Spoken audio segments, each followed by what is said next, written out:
तो मूवी की शुरुआत में हम देखते हैं डोरा अपने कज़न डिएगो और अपने मंकी बूट्स के साथ जंगल में घूम रही होती है। तभी उसकी मॉम उसे कहती हैं डिएगो को कल शहर जाना है क्योंकि उसकी मॉम को नया जॉब मिल गया है। इसके बाद बॉस भी खाना खा रहे होते हैं। वहीं पे पारा पाता लिखा होता है। डिएगो पारा पाता के बारे में पूछता है तो डोरा के डैड उसे बताते हैं पारा पाता एक एंशिएंट सिटी है जो कि वक्त के साथ खो गया, लेकिन हम उसे ढूंढने की कोशिश कर रहे हैं और वहाँ पे इतना सोना है जितना पूरी दुनिया में नहीं है। डोरा कहती है अगर हम उसे ढूंढ लेते हैं तो क्या वो सोना हम रख सकते हैं? तो उसके मॉम डैड बताते हैं उस सोने पर किसी का हक नहीं है और हम सिर्फ एक्सप्लोरर्स हैं, ना कि ट्रेजर हंटर्स। अगले दिन डिएगो शहर चला जाता है। इसके बाद हमें 10 साल बाद का सीन दिखाया जाता है। डोरा अब बड़ी हो चुकी है। वो अपने मंकी बूट्स के साथ घूम रही होती है। घूमते हुए वो दोनों एक गुफा के पास पहुंचते हैं। उसके अंदर जाने के बाद वो दोनों एक गोल्डन स्टैचू को देखते हैं, लेकिन वहाँ पे खाई होती है। डोरा उस तरफ जाने के लिए जंप करती है पर वो नीचे गिर जाती है। डोरा बूट्स को उसके मॉम डैड को बुलाने को कहती है। घर जाने के बाद डोरा को उसके मॉम डैड उसे एक स्टैचू दिखाते हैं जिसमें पारा पाता का मैप होता है। पता चलता है उसके मॉम डैड ने पारा पाता का पता लगा लिया है। डोरा उनके साथ जाने के लिए कहती है, लेकिन उसके मॉम डैड उसे उनके साथ आने से मना कर देते हैं और उसे शहर जाने के लिए कहते हैं डिएगो के पास। अगले सीन में डोरा शहर पहुंच जाती है और डिएगो के घर में रहने लगती है। अगले दिन डिएगो और डोरा स्कूल चले जाते हैं। वहीं पे डोरा सेमी नाम की एक लड़की से मिलती है। डोरा डिएगो से कहती है वो कितनी अच्छी लड़की है, लेकिन डिएगो उसे कहता है वो इस धरती का सबसे बेकार इंसान है। इसके बाद डोरा रेंडी नाम का एक लड़के से मिलती है जो कि बहुत डरपोक होता है। स्कूल में डोरा पढ़ाई में तेज होती है, जिससे कि सैमी उससे जलने लगती है और उसे कहती है अगर तुमने मुझसे भिड़ने की कोशिश की तो मैं तुम्हें नहीं छोड़ूंगी। एक दिन स्कूल के पार्टी में डोरा अजीब तरह से डांस करने लगती है, जिससे कि डिएगो को उसके हरकतों से शर्मिंदगी महसूस होती है और वो वहाँ से चला जाता है। डोरा जब इसके बारे में पूछती है तो डिएगो उससे कहता है वो तुम्हारा मजाक उड़ा रहे थे और तुम्हारे साथ मेरा भी। ये सब हरकतें करना बंद कर दो, ये जंगल नहीं है, ये हाई स्कूल है। डोरा उदास होकर वहाँ से चली जाती है। अगली सुबह स्कूल के बच्चे म्यूजियम में होते हैं। वहीं पे एक लेडी और भी बहुत सारे इजिप्शियन चीज़ें दिखाने के लिए डोरा डिएगो सैमी और रैंडी को एक कमरे में बुलाती है, लेकिन उस लेडी के साथ 2 आदमी होते हैं। वो लोग डोरा और बाकी सबको एक बॉक्स में बंद कर देते हैं और बेहोशी का धुआं छोड़ देते हैं। दरअसल वो आदमी डोरा के पेरेंट्स को ढूंढ रहे होते हैं ताकि वो पारा पाता पहुंच सके। अगले सीन में जब उन्हें होश आता है तो वो पेरू में होते हैं। वहीं पे अलेजेंड्रो नाम का एक आदमी आता है। वो डोरा से कहता है मैं तुम्हारे पेरेंट्स का दोस्त हूँ और मैं तुम्हें यहाँ से बचाने आया हूँ। फिर वो सभी वहाँ से भाग रहे होते हैं, लेकिन वो किडनैपर्स उन्हें देख लेते हैं और अपने फॉक्स स्वाइपर को डोरा से मैप लाने के लिए कहते हैं। स्वाइपर वो मैप चुरा लेता है और वो किडनैपर्स को दे देता है। इसके बाद वो सभी एक गाड़ी से वहाँ से भागने लगते हैं। अलेजेंड्रो डोरा से कहता है मैं और तुम्हारे पेरेंट्स एक ही मिशन पर काम कर रहे थे, लेकिन 2 हफ्ते से उनका कॉल्स आना बंद हो गया। फिर वो सभी एक जगह पर पहुंचते हैं जहां पे उन्हें डोरा के पेरेंट्स का कैंप मिलता है। तभी बूट्स आ जाता है। डोरा और बूट्स एक दूसरे से मिलकर बहुत खुश होते हैं। वहीं पे उन्हें एक निशान मिलता है जो कि डोरा के पेरेंट्स ने बनाया होता है। इसके बाद उन्हें उन किडनैपर्स का कैंप दिखाई देता है जो कि पारा पाता की तरफ जा रहे होते हैं। फिर डोरा और बाकी सब आगे जाने लगते हैं। एक जगह पर वो सभी दलदल में फंसने लगते हैं। डोरा सभी को उस दलदल से निकाल लेती है, लेकिन अलेजेंड्रो उसके अंदर चला जाता है और एक पेड़ के नीचे से बाहर निकलता है। वहीं पे उन्हें एक बूढ़ी औरत दिखाई देती है जो कि उन्हें बताती है जो भी पारा पाता ढूंढेगा वो साबित हो जाएगा। फिर वो बूढ़ी औरत उन्हें तो रास्ता दिखाती है।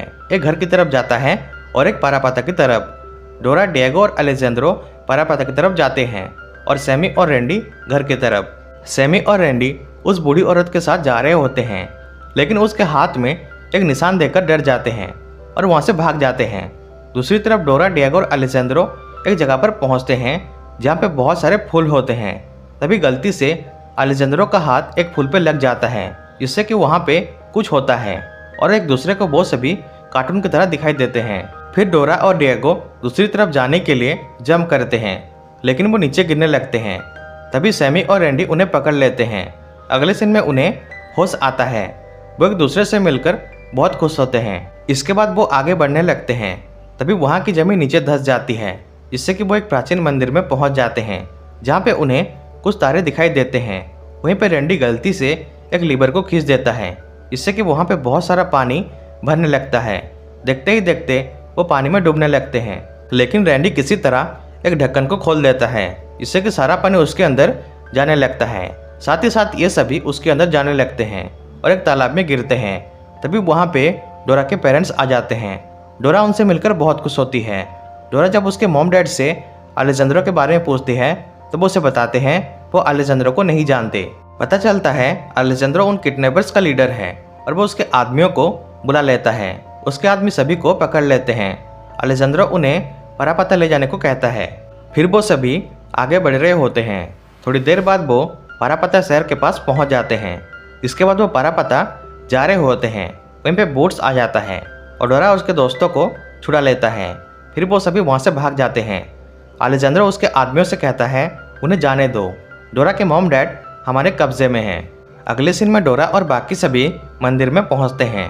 वहाँ पे उन्हें तारे नजर आते हैं जो कि कुछ जानवरों की तरह बने होते हैं और वहाँ पे कुछ जानवरों की मूर्तियाँ होती हैं। सभी एक साथ चारों लीवर को खींचते हैं, जिससे कि वहाँ का दरवाज़ा खुल जाता है और वो उसके अंदर चले जाते हैं। उसके अंदर जाने के बाद उन्हें एक और दरवाज़ा मिलता है और उन्हें कुछ सन बॉल्स मिलता है। फिर वो एक टॉर्च और उन बॉल्स का यूज़ करते हैं, जिससे कि रोशनी एक निशान पर पड़ती है और वो दरवाज़ा खुल जाता है। तभी एक मकड़ी आ जाती है। उसे देखकर सेमी डर जाती है और उसके हाथ से बॉल गिरकर टूट जाता है और दरवाज़ा बंद होने लगता है। ऊपर से नुकीले पत्थर नीचे आने लगते हैं, लेकिन किसी तरह वो सभी उसके अंदर चले जाते हैं और उन्हें गोल्डन स्टैचू दिखाई देता है। स्टैचू तक पहुंचने के लिए एक लंबा रास्ता होता है। तभी वो रास्ता ढलान बन जाता है, जिससे कि ये सभी फिसलने लगते हैं और नीचे नुकीले भाले होते हैं। वो एक साथ हाथ छोड़ देते हैं और फिसलते हुए जम करके दूसरी तरफ पहुंच जाते हैं। इसके बाद उन्हें एक गोल्डन स्टैचू और बहुत सारा खजाना दिखाई देता है। वहीं पे इनका भाषा में कुछ लिखा होता है। डोरा उसे समझ जाती है। उसमें लिखा होता है देवताओं को कुछ ऐसा भोग लगाओ जो बहुत पूजनीय हो। तभी अलेजेंड्रो आ जाता है, जो कि उनका पीछा कर रहा था। वो खजाना देखकर बहुत खुश होता है। वो एक गोल्ड मूर्ति के हाथ में देता है तो वो जहाँ पे खड़ा होता है वो ज़मीन धंसने लगती है और वो नीचे गिर जाता है, लेकिन वो ज़मीन को पकड़ लेता है। वहीं पे इनका सभ्यता के लोग आ जाते हैं। उनके साथ वो बूढ़ी औरत होती है और डोरा के मॉम डैड उनके कब्जे में होते हैं। तभी वो बूढ़ी औरत एक प्रिंसेस में बदल जाती है और वो उसके लोगों से सभी को मारने के लिए कहती है, लेकिन डोरा उससे कहती है हम यहाँ सोना चुराने नहीं आए हैं, हम सिर्फ खोज करता हैं। वो प्रिंसेस उसे साबित करने को कहती है। फिर डोरा को समझ में आ जाता है कि पानी से पूजने और कुछ भी नहीं है और वह एक कटोरे में पानी उस मूर्ति के हाथ में डालती है, जिससे कि बहुत सारे दरवाजे खुलने लगते हैं और उन्हें एक बहुत बड़ा गोल्डन स्टैचू दिखाई देता है। तभी स्वाइपर वो मूर्ति चुरा लेता है, जिससे कि वहाँ के दीवार हिलने लगते हैं और बहुत सारे पत्थर गिरने लगते हैं। सभी वहाँ से भागने लगते हैं, लेकिन बूट स्वाइपर से वो मूर्ति छुड़ा लेता है और फिर डोरा उस मूर्ति को उसकी सही जगह पर रख देती है, जिससे कि सब कुछ ठीक हो जाता है और पारापता फिर से पहले जैसे हो जाता है। एंड सीन में वो सभी डोरा के घर आ जाते हैं, जहाँ पे सभी के पेरेंट्स होते हैं। वो उनसे मिलकर बहुत खुश होते हैं और इस तरह से ये मूवी एंड हो जाता है।